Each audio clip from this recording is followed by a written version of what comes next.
whatever it takes. I know I can make it through. A Degrassi podcast with Kelsey and Holland too. I know I can make it through. Hi, and welcome to Whatever It Takes, a podcast about Degrassi the Next Generation. I'm Kelsey. And I'm Holland, and today we're talking about Season 10, Episodes 37 and 38, Jesus, etc. And Kelsey, will you please read us the Degrassi YouTube summary? Would love to. Okay. Fitz is out of juvie and tries to tell Eli and Claire that he's reformed and found God. Claire may forgive easily, but will Eli? Sav needs a drummer for his college audition track, but the best candidate will cause him family problems. Casey tries to be supportive of Jenna, but his laid-back attitude isn't meshing with her anxiety level. Yeah. Sure. That's all. Whatever. All tracks. It did just remind me about what we watched, though. Yep, it helped. I watched it this morning and have already forgotten most of it. But the episode is called Jesus, etc., which is a 2002 Wilco song that I don't know if I've ever heard, but if I probably have, but I can't remember. Yeah, I'm not super familiar with it, but I do like Wilco. Yeah. And as far as the episode goes, it definitely ties into the Fitz storyline. Yep. Who has apparently found Jesus and is really amped about it. I feel like I've seen like the scene of him in the house before, but it just might be like something else I've seen before. I don't know. It seemed really familiar. Definitely have never seen this. I had no idea Fitz came back. Was kind of surprised by that. Nothing else about this was familiar. It might just be that like this is like a trope. A trope of like someone's like visiting and the boyfriend's coming and then he catches it, but it's misunderstood. It's like misconstrued and and like maybe creepy and rain, and it's probably like a lot of different things. I think that's what it is, and like stalker vibes. All right, well, let's just dive into it. The episode starts with Claire driving or learning how to drive in the hearse. Which, why is Eli given the task of teaching Claire how to drive? Why is this happening? She's probably asked him to.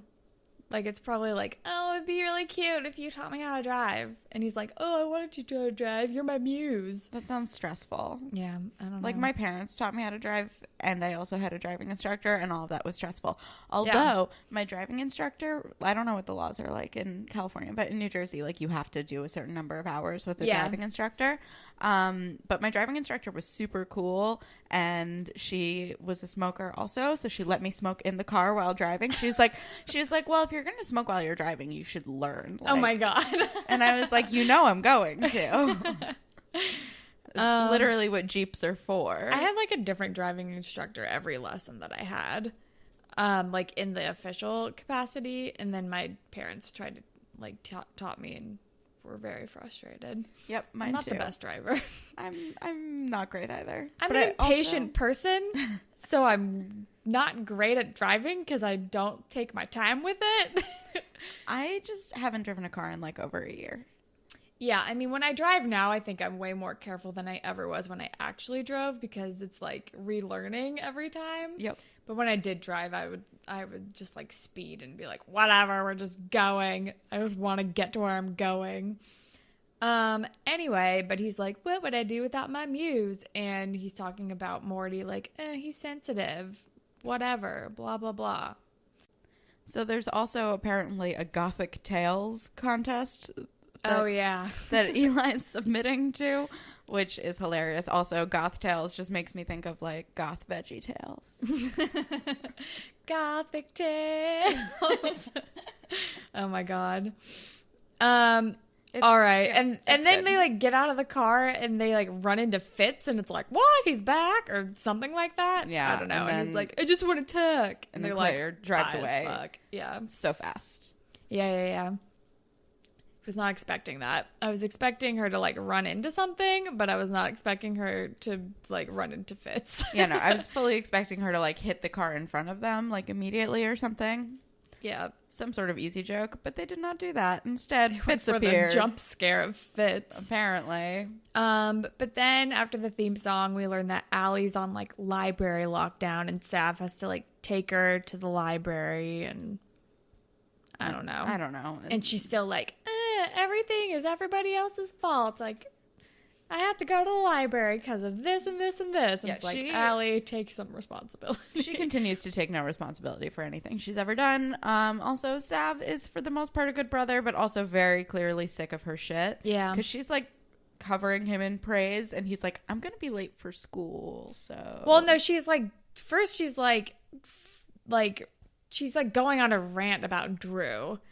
And he's like, maybe it's time to forget about Drew and move on. Also, I'm going to be late. Like, shut the fuck up. Yeah, she's in full rant mode. But also she's like, you're the only one who supports me because everyone else is the worst. Here's why. Yeah, basically. It's a time. And then we're at school and we find out like Fitz got out of juvie early and we don't know why. And I don't know, like Claire and Eli are talking about Fitz and they're like, why is he back?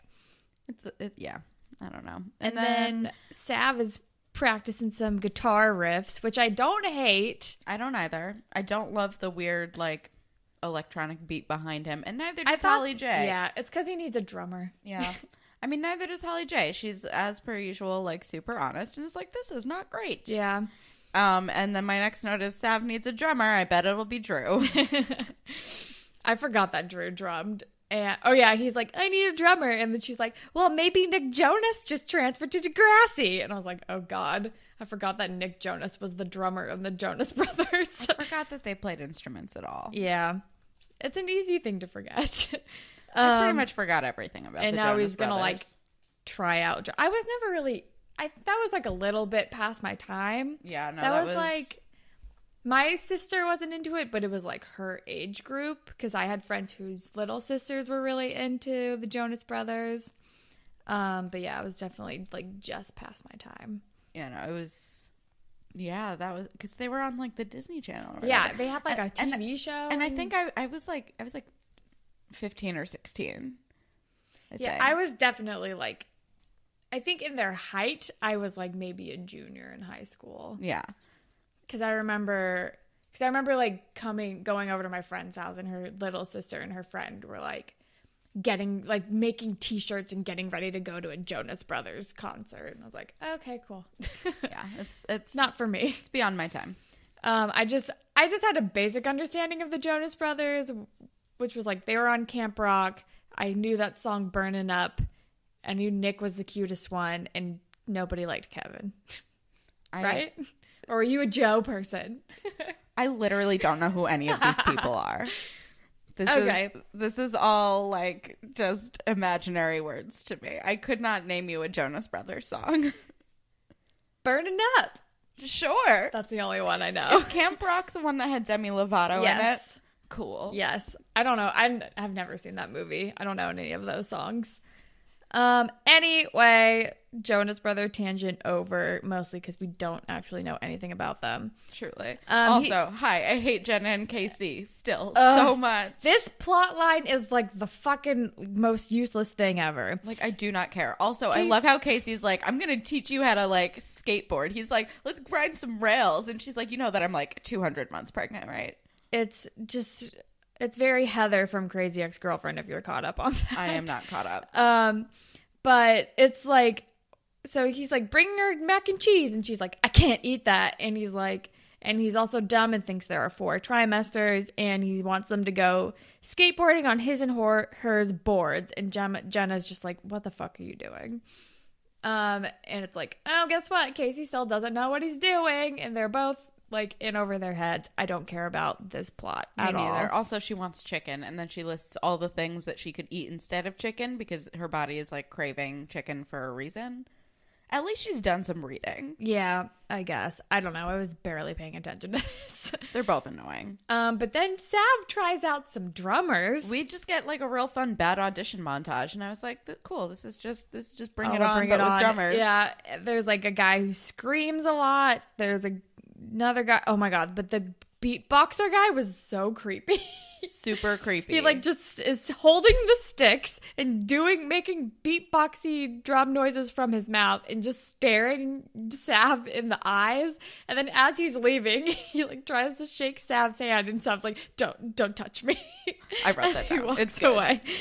Please don't touch me. Was good. And then Drew walks in and is like, "Have sticks, will rock." And Sav's like, I can't do this because Allie won't like it.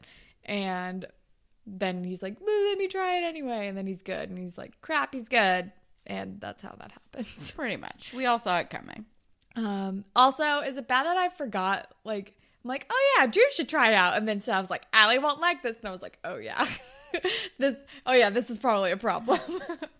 Like, I've already forgotten about the whole thing. I've forgotten so many things.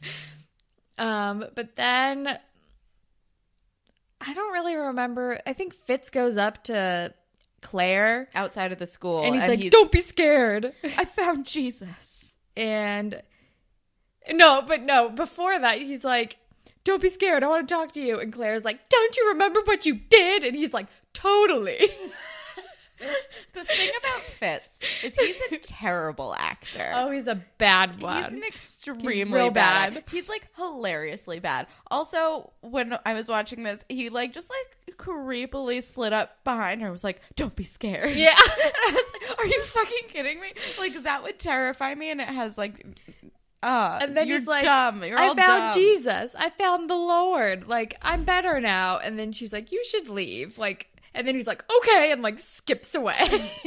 Also, like, but he knows his audience, because if he's gonna tell anyone that he found the Lord, yeah. it better be Claire. And then, because I think like Eli is like pulling up, and she's like, leave, and he's like, okay. And then I'm like, did Eli not see him? And then Claire's telling him about how Fitz said he found Jesus, and Eli's like, oh, and you believed that? Which I was kind of like, I mean, this sounds like it could be a lie.